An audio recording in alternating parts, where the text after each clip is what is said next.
Hello and welcome to my podcast where we explore people and life. I'm your host Raj Taliwal.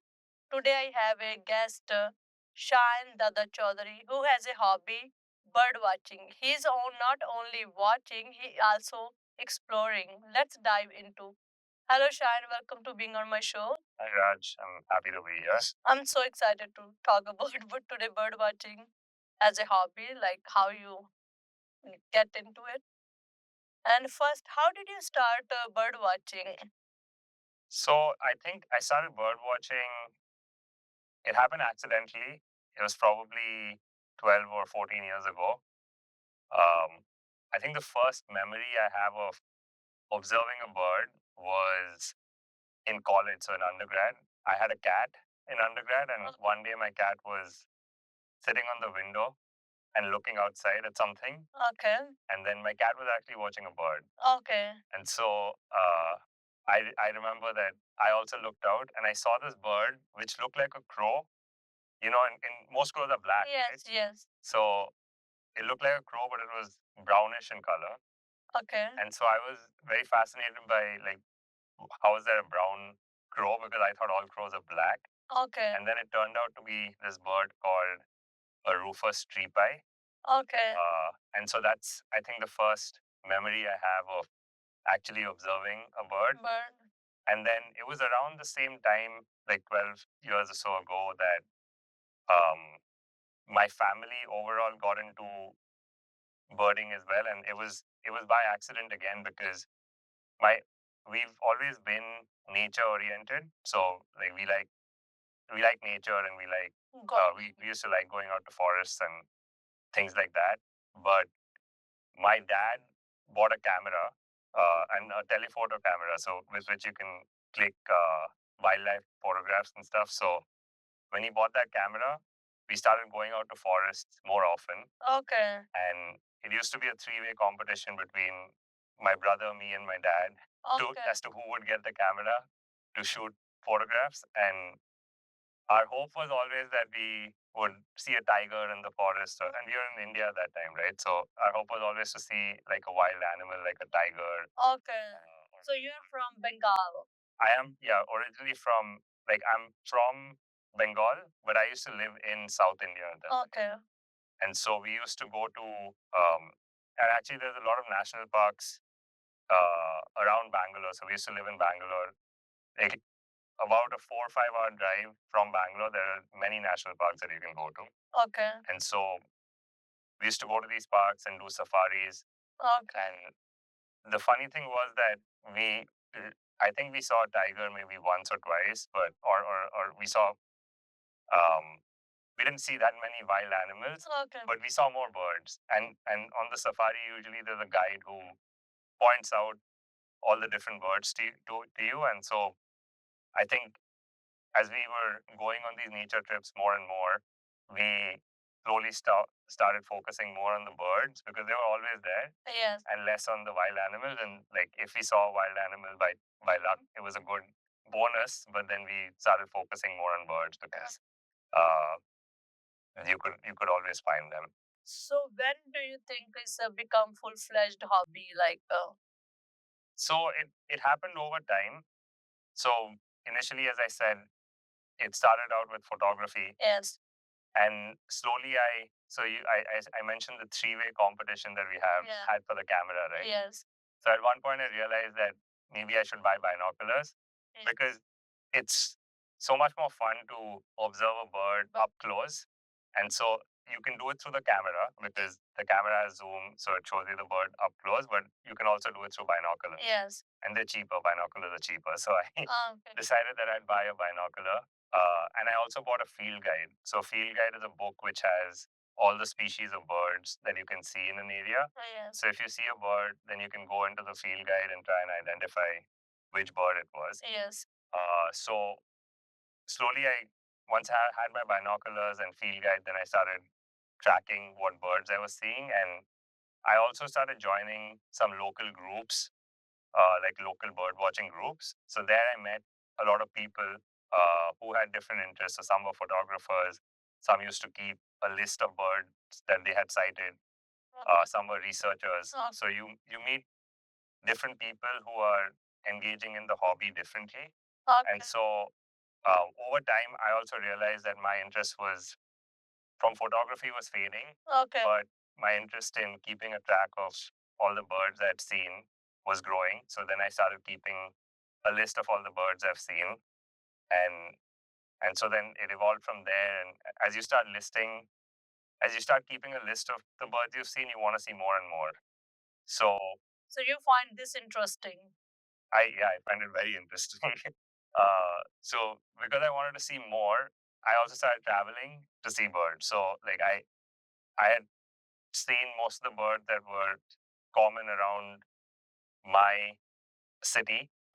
And so then I used to travel to a different city or a different state to see new species of birds, or to a forest because the habitat would change and there'd be new species. So it it has evolved over time. So you explore also like in India, like or so I was in India till about 2015.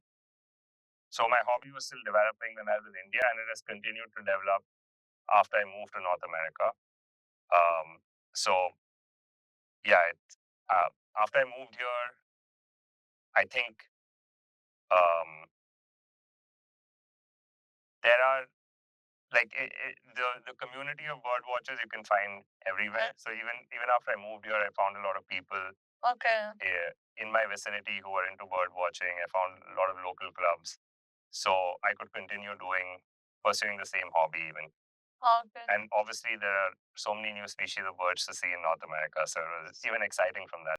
Do you find different birds in India and different birds in North America? Almost completely different. So there's very few species of birds which are common between India and North America. There are some ducks which might be common between India and North America, but most species of birds are. Due to weather conditions, might be the effect. It's it's basically like it's so far away, right? So the reason why some ducks species are common is because the ducks migrate to around the Arctic. You know, the Arctic Circle, and they breed there. And then they some of the ducks migrate towards India from there, or like towards Asia, and then some other ducks migrate towards North America. And so because of that migratory pattern, there's some species of ducks which are found in both, like common species of ducks that are found in North America as well as India. But smaller birds don't usually migrate that far. So you would not find that many common birds between India and North America. Do you find migration like when you like going for bird watching? You also like pay attention on migration time, like you wanted to see what birds are flying over North America. Yeah, so here, because of the like migration is somewhat dependent on weather, and because when the when spring comes and when there's summer, there's good availability of food and shelter for the birds here because the trees have leaves, and then there's insects, and so a lot of the birds migrate to Canada in April, and then they breed here. So they give birth to their young ones, and then they migrate back south in the winter because it's harsher weather conditions here. So they migrate back south, and then they come back the next year. Um, so during spring and summer, there's a lot of migration activity when the birds are coming. Yes. And then again during fall, there's migration activity because the birds are leaving and heading. Do you find interesting and you go some places to see that? Yeah, so migration is probably the most exciting time to watch birds because you can see a lot of different species, because there are some species that may not breed in this area, but they're traveling through this area to reach their breeding ground. And so those species you would only see during migration. Right? So in terms of the number of different species you can see, the maximum you would see is during migration. So that's, and also like birds are, especially in spring, because in the spring, not only are the birds migrating, they're also trying to attract mates. Yeah. And so they're more colorful because they're trying to attract their mate. They also sing more. Okay. So with all of that, I think spring is probably my favorite season of the year because it's really like I compare it to going to a buffet. Okay. In a restaurant, right? Like there's just so many options and you can see so you can eat to your heart's content. Yes. And it's really exciting. It's a really exciting time in bird watching. Do you have any place in Ontario where you go to watch birds? So uh, I try and take at least one trip every year to Point Pelee National Park. Okay. That's probably the best hotspot for bird watching in spring. Okay. Because it's by the shore of Lake Erie, so all the birds that cross Lake Erie are attracted to that national park. And so, in terms of density of species, there's just a lot of species you can observe there. Okay. So, I definitely make sure I go there at least for a weekend every year. But then you can also, like, even the local parks around Kitchener Waterloo. Okay. You find a lot of interesting migratory birds and species in those parks, so you don't have to travel too far. Okay. To see the birds. It's just that um, in Point Pelee, there's so many different habitats. How long from here, from Waterloo? It's about 3.5, 4 hours, right? So yeah, it does take. You can't do it in one day and come back, so you have to take some time and stay there. Stay overnight, and yeah. You have mentioned you recording as well, like while you go for bird watching. And have you observed the behavior, like different behavior than ours?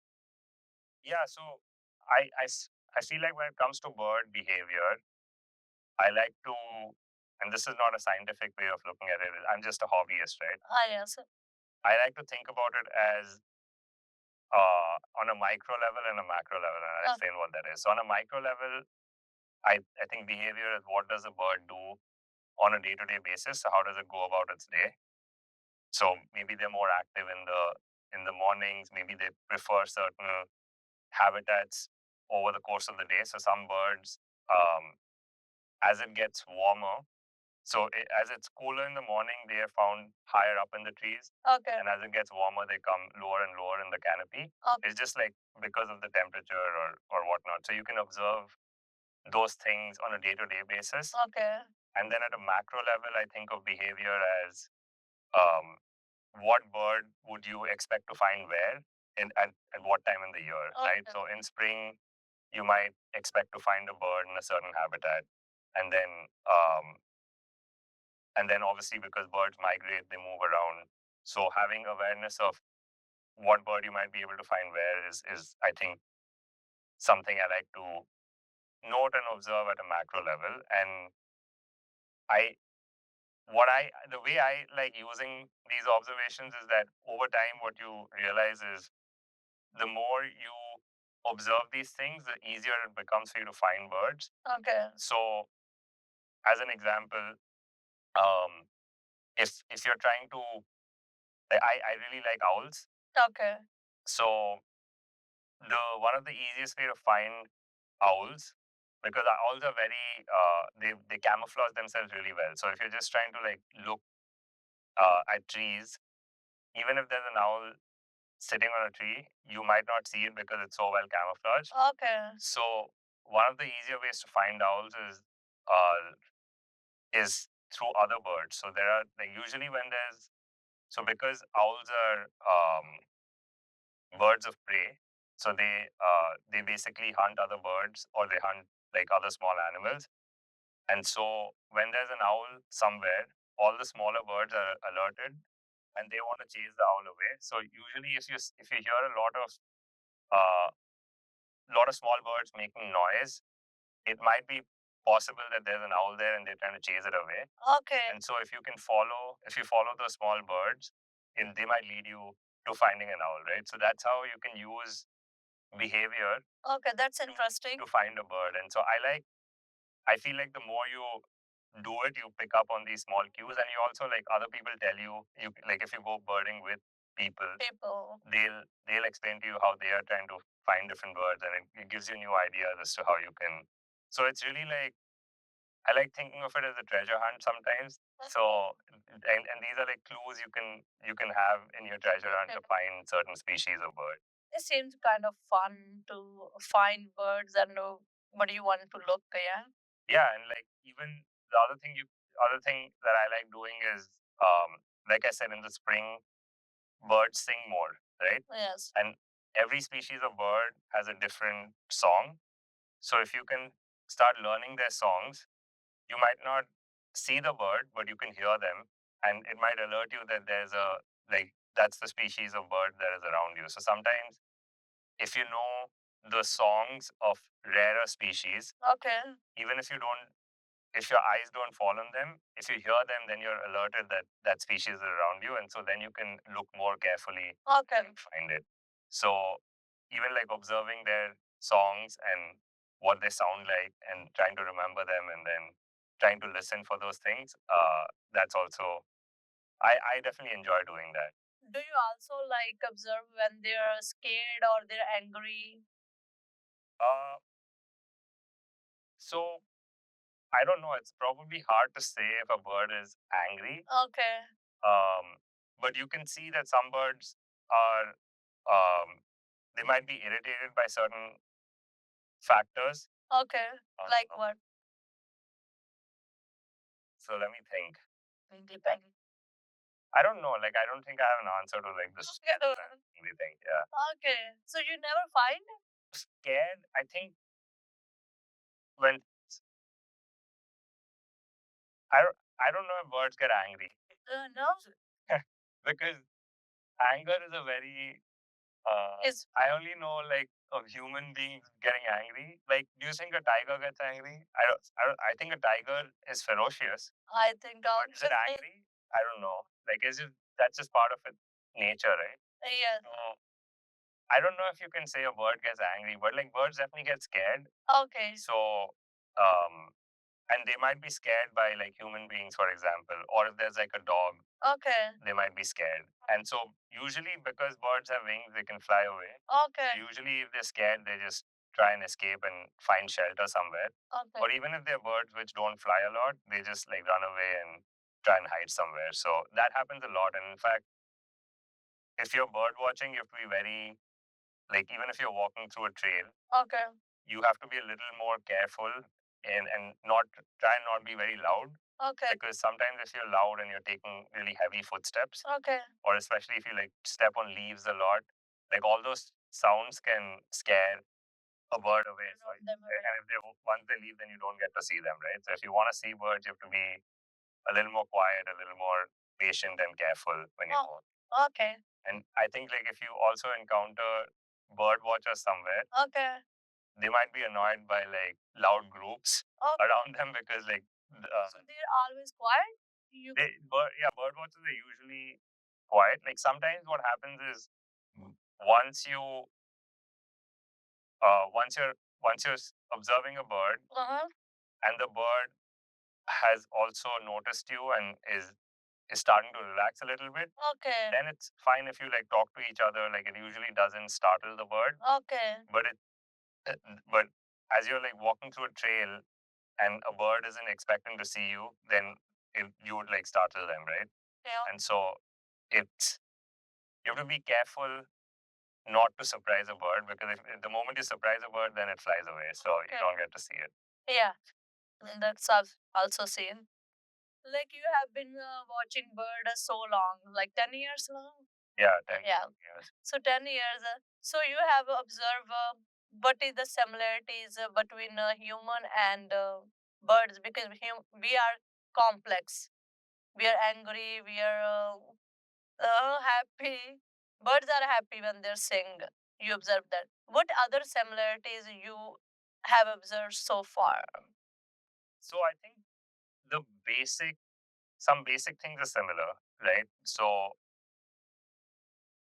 we are like some of our basic priorities in life is to protect ourselves and make sure we are reproducing and progressing our genes, right? And so that's the basic purpose of any animal, right? So birds are also trying to do that. And then we all want, we all have a basic necessity. So we need food, water, and shelter. So our lives revolve around providing for these things. So we work so we can earn money, so we can go buy food and like buy a house. And so even birds expend their energy to find food for themselves, find food for their young ones. Yes. They try and find a habitat where they feel protected and safe. Yes. So they try and find shelter. So it's like those things are similar, but obviously, like you said, humans are complex creatures, right? So we are complex because we are intelligent. It's hard to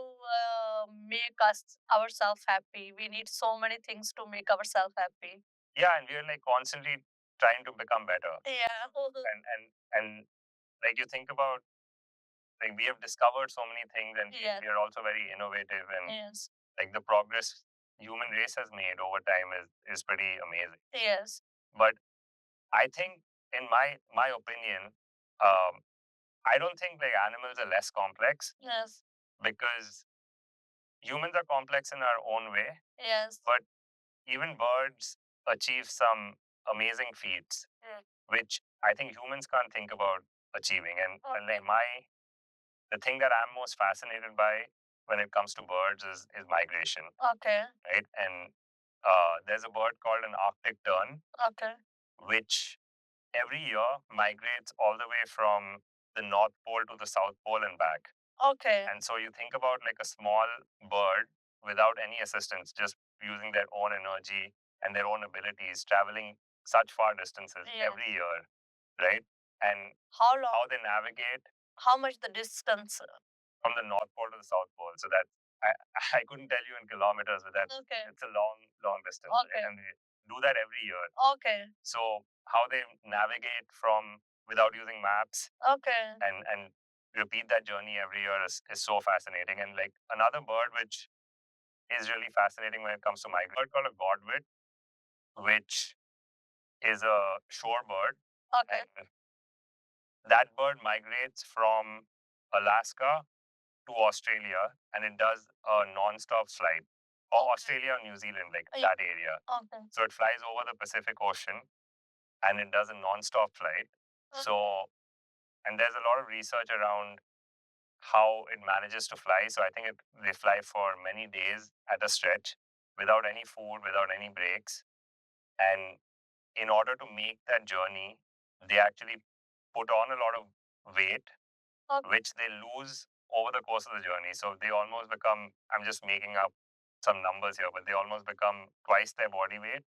Okay. And then lose all of that body weight over the course of the flight. Okay. So, and I think like researchers have also shown that when they're putting on body weight, okay, they're somehow able to manage what parts of their body that weight is going to. So like any organ that they're not going to utilize in the flight, okay, they can even shrink some of those organs. Okay. And then the organs that they're going to utilize more, uh, they basically make sure that those organs are more healthy and provided for before they start their journey. Okay. So humans can't do that. No. And so I think these days, especially, we are on depend on the phones wherever we go. In fact, we are like going in the opposite direction. Yeah. Right? Earlier, we would be able to do more without relying on technology, and now we rely on technology more and more, where we are forgetting some basic things, right? Like so, I remember that when I was a kid, if we went on a road trip, we would have a printed map. Yes. And then we would learn how to read the map. Yes. And there'd be a huge printout. So like maybe the front, yes, one thing in the front seat would have a huge map. We used to do that same thing. Yeah. And now you can't even like, I think if even though I know how to read a map, yeah, I think if someone gives me a map, it'll take me some time to orient myself. Yes. And relearn how to read a map. Yes. And so it's basic things like that which we're now just relying on technology. Yeah, so much. I used to memorize telephone numbers like yeah, exactly. So these days I don't think so. Or like birthdays. Yeah. So I used to remember like so and so date is your friend's birthday. Now, like Facebook reminds you that. Yeah, there is birthday, or I couldn't even remember my my daughter's phone number yet. Yeah, Yeah. there is we are lacking. Birds are often seen as a symbol of peace. And how do you find yourself when you're in nature? How do you feel inside? So I think for most people, just being in nature itself is very calm. Yes. Because I'm sure there's some science behind it, but when you Yes. look at a lot of It's greenery beautiful. Yeah. and there's no sound of cars and hustle and bustle of a city, Yes. I think you automatically feel more peaceful. Yes. I think this might be more for me, but the thing I like about birding is that it takes my focus off everything else. So it's like playing a sport. So say you're playing tennis. Yes. Like while you're playing tennis, you're not thinking about your work, your meetings, Yes. anything else that's going on in your life that might be giving you stress. Yeah. So because you're so focused on that one activity, Yes. it takes your mind off other things. Yes. And so I think that's one of the things I appreciate most about birding as a hobby. That when you're doing it, you're so in the moment that you tend not to think about other things that might be giving you stress and anxiety in life. And so even taking a break from not thinking about things for a bit can help you reset and re-energize yourself. So I really like that. And then I think the other, this is not always the case, but often when you're bird watching, you're probably in a park. Yes. Or a national park somewhere, yeah. And those places don't have great cell network. Okay. So it's a great way to actually put your phone away. Okay. For a long period of time because you have no network, no internet. You just wanted to connect with yourself. Yeah, connect, and so it can be very refreshing when you haven't looked at a screen. Yeah. For some time and you're just in nature and focusing on the birds and the trees and just like breathing some fresh air. Yes. So that's really. No. Shine, what time of the day do you like to watch birds? Morning or evening? I like both. Both? Okay. Yeah, I would say because the good um in it's good to start early in the morning. Okay. Because birds are usually more active in the morning. So and then as the day gets warmer, their activity dies down. So if I have to plan a full day of birding, what I do is I with start the day birding, and then if I have to like travel between places, I usually do that in the afternoon because I know there's not a lot of activity going on in the afternoon. Yes. But then evenings are good too because birds again become more active in the evenings. Okay. But evenings are also good because as you go from evening to dusk, okay, a lot of nocturnal birds like owls and nightjars and okay, so those kind of birds start becoming more active, and so they start calling at that time, or you might see one flying around.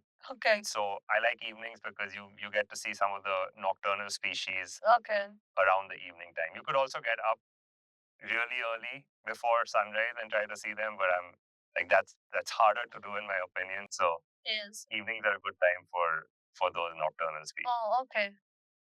Like as you mentioned, you go places to watch a bird and observe them. What is your favorite place to go in here, North America?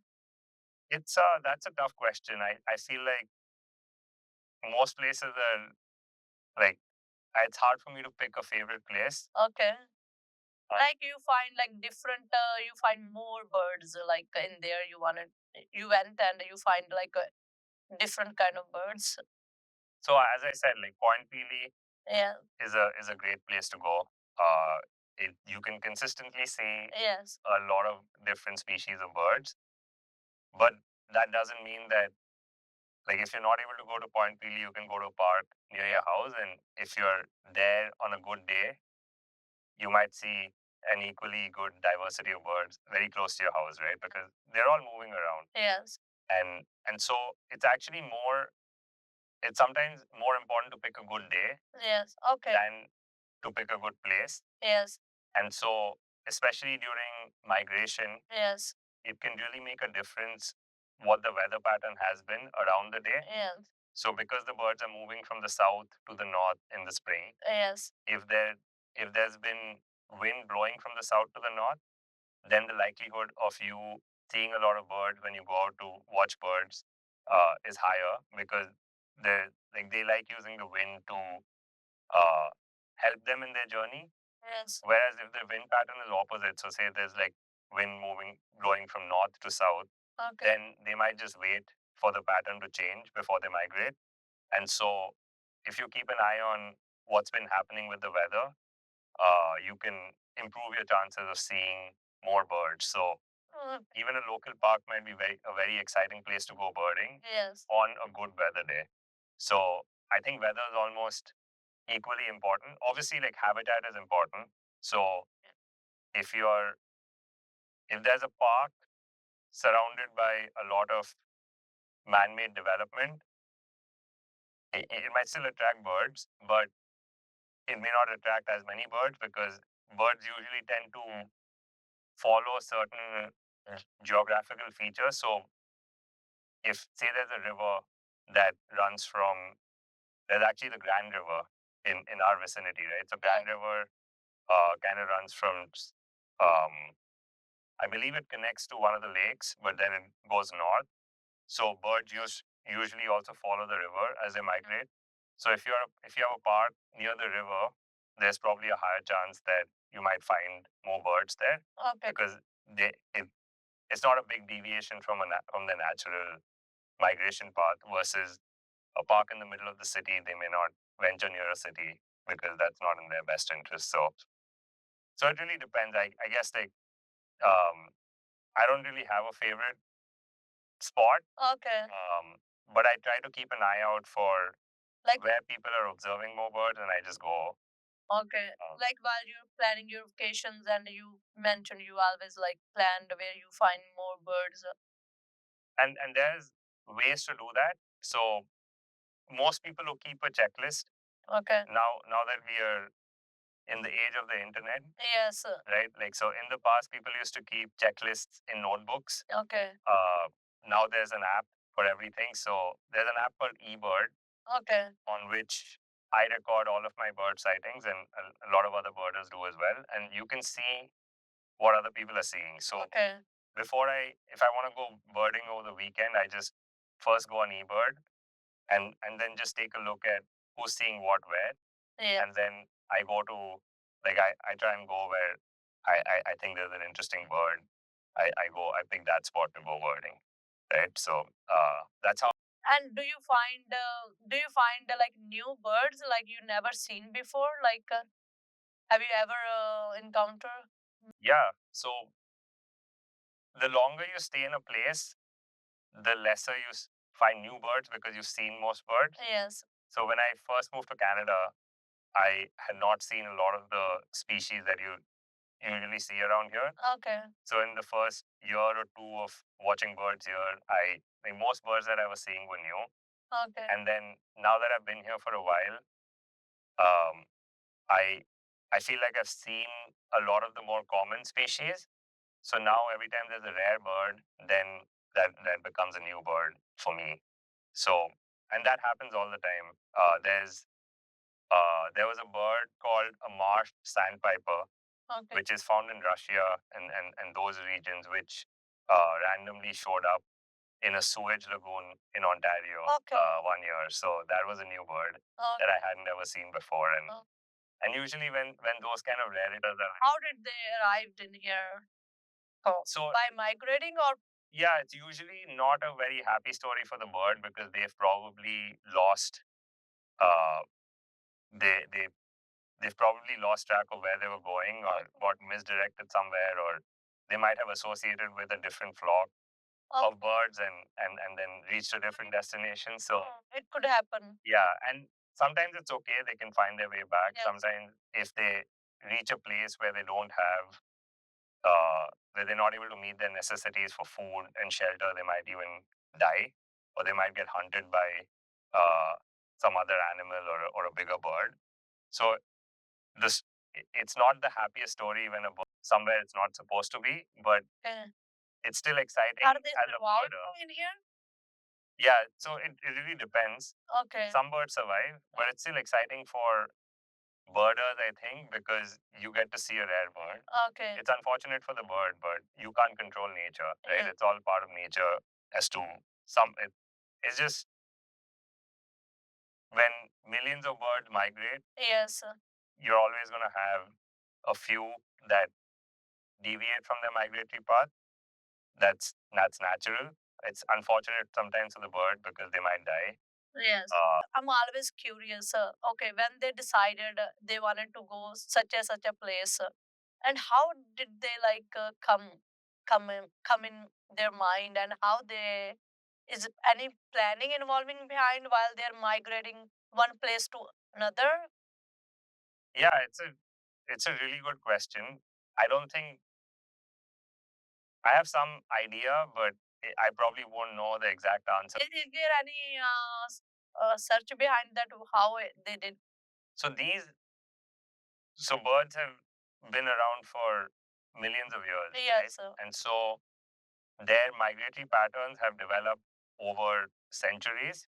Yes. And um, why they develop that answer probably varies from species to species. But it's usually because of beneficial conditions. So uh, in these northern parts of the world, uh, spring and summer, there's an abundance of food. Okay. And there's not that many natural predators in this part of the world. Okay. And the weather is also good in spring and summer, right? Okay. So if you think about it from a bird standpoint, they have food. There's not that much threat to their young ones. Yeah. So this becomes a favorable place. And I'm just hypothesizing here. Maybe there's other explanations as well. Okay. But this becomes a favorable place for them to give birth to their young ones and raise them safely. Okay. And then obviously as the conditions get harsher, yes, then they want to start moving south. Now, how south do you move? How I think did they know? They wanted to go place where is better conditions for them. How did they know? So it's almost like when is Ontario getting colder and other places are getting warmer, like Australia. Yeah. So this is um, it kind of goes back to like Darwin's theory around survival of the fittest, right? So it might have been that there were 10, like I'm just making this example up. So say there's only 10 individuals of a species alive in the world. Okay. And then out of those 10, two decide to go in certain direction. Okay. The other eight decide to go in a different direction. Okay. And maybe the other eight, the direction they went in, they encountered some kind of challenge and they died. And the two that went in a certain direction survived. Okay. So because they made that right choice, okay, then they gave birth to their offspring. Okay. And then again within that offspring, the individuals that chose a certain direction had a better chance at survival. Yes. And then the ones that did not choose that direction might not have survived. Okay. And so that pattern might have developed over time, over centuries.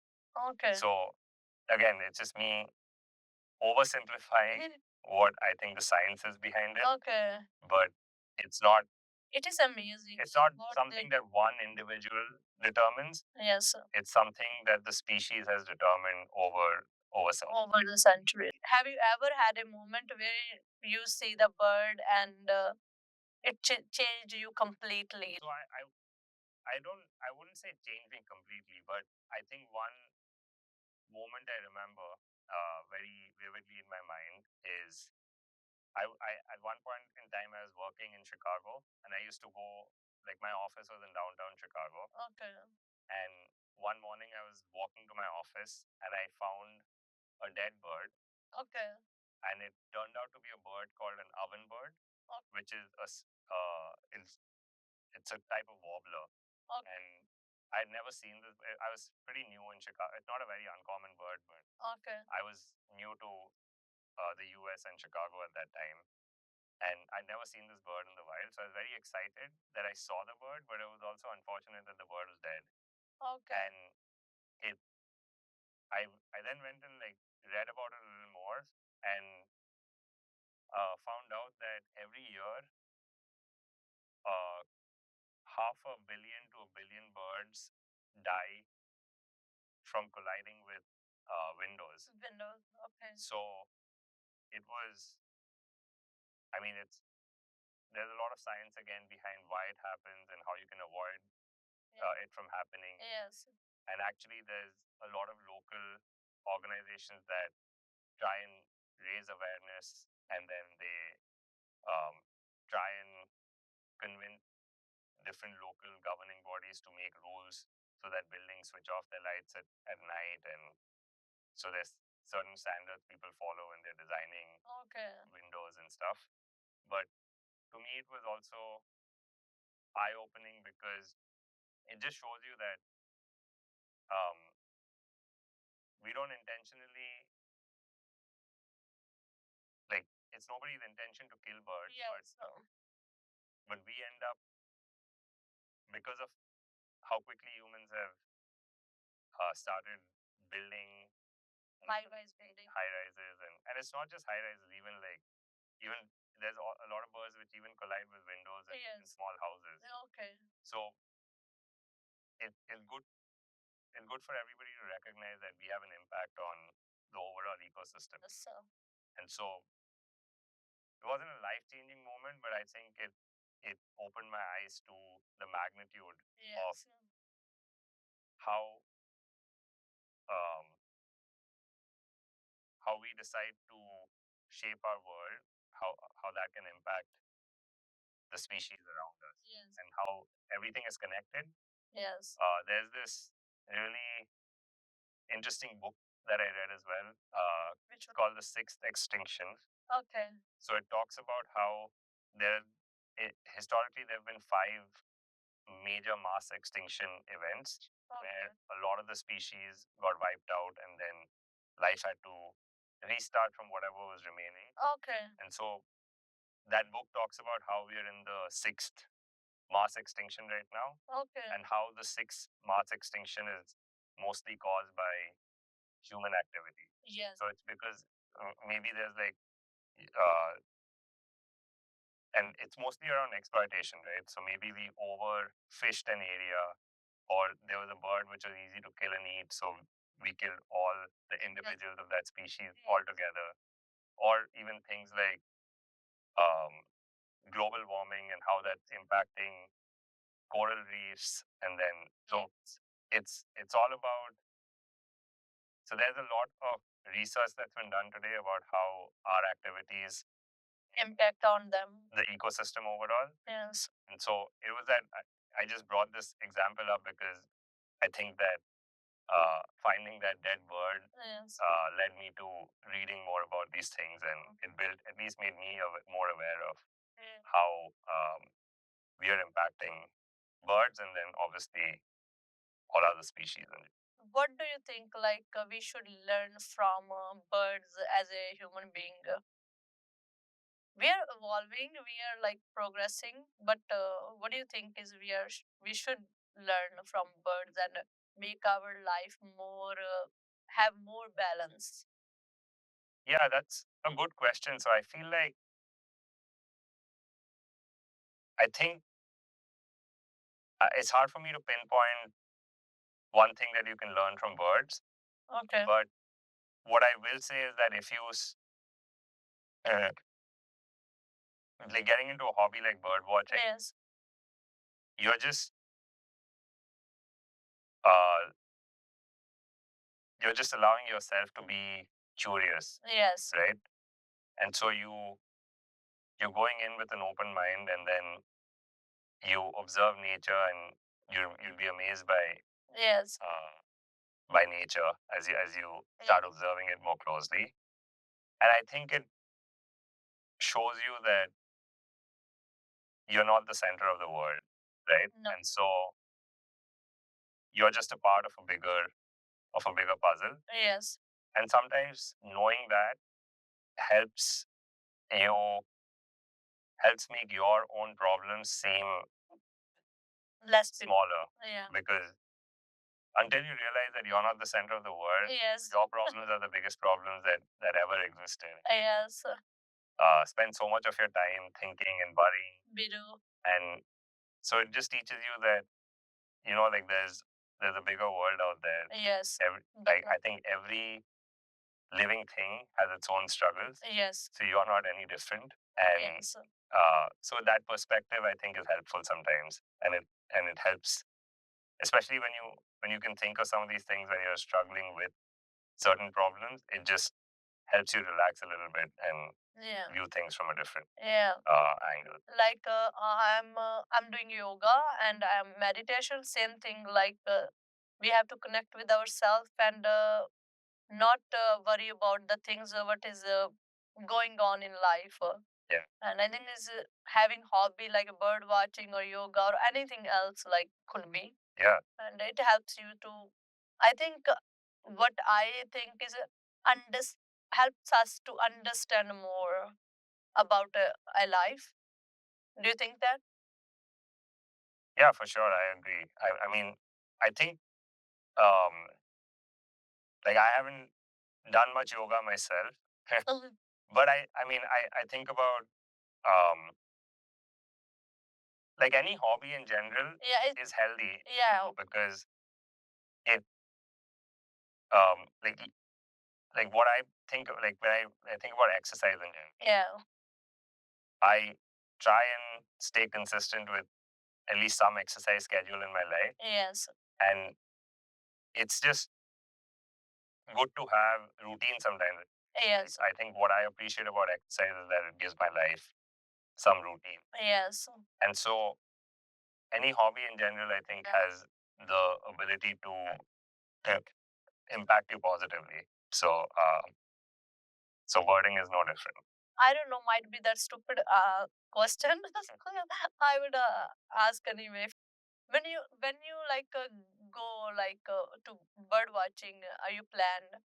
Do you ever like sit and see only focus on one bird and observing only one bird and thinking about their not behavior like behavior as well, but it more other things and about your life, it would connected or not? No, so that's a really good question. And the reason I think it's a great question is because it brings up an important point that every person, I think, experiences bird watching differently. Okay. I would love to do what you're describing, which is sit in one spot, yeah, and just observe one bird very deeply, right? Like see what it does, how it goes about its day.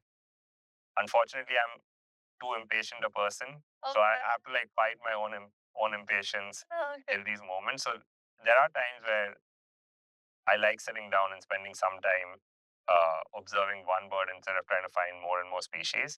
Okay. But I wish I could do. I wish I could like make myself do more of that. But a lot of people like doing just what you're describing. Okay. So it's not one size fits all. Some people don't want to travel around and walk around and see. Okay. Like they just enjoy sitting in one place in a peaceful setting, and like they're just watching maybe one or a few species of birds go about their day-to-day activities, and that's what gives them joy and pleasure from that activity.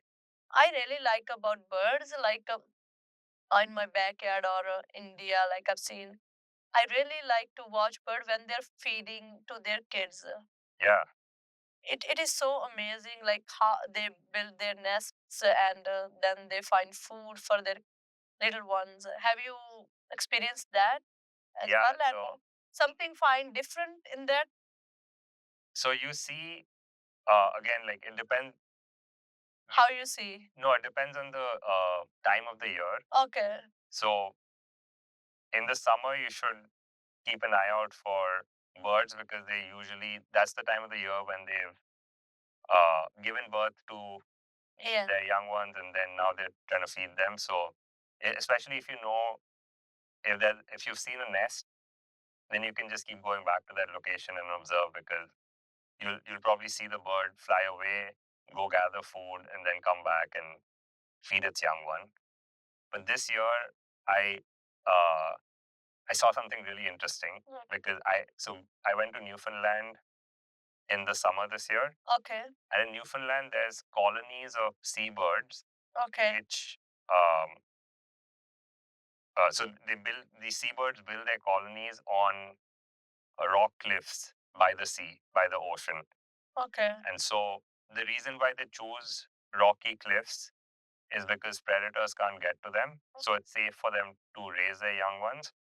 But it's a really remarkable scene because there's the ocean on one side and there's a rocky cliff, and then that cliff is full of like I want to say tens of thousands or even more birds on each cliff.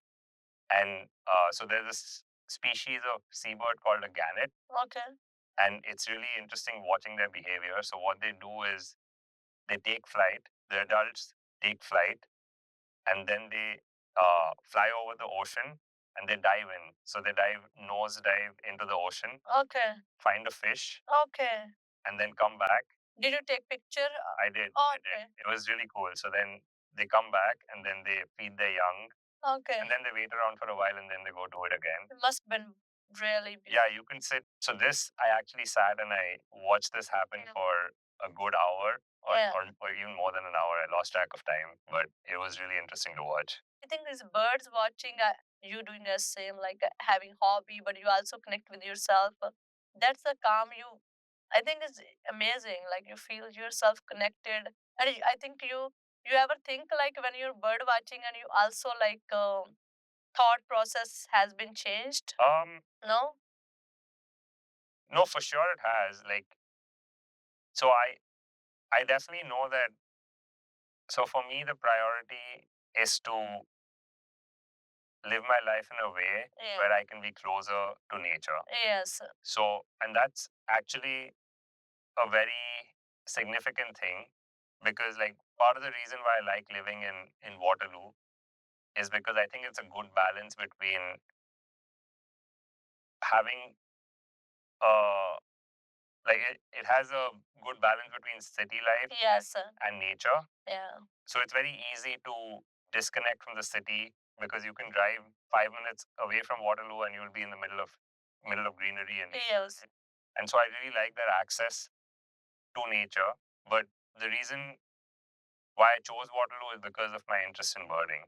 Right? Yes.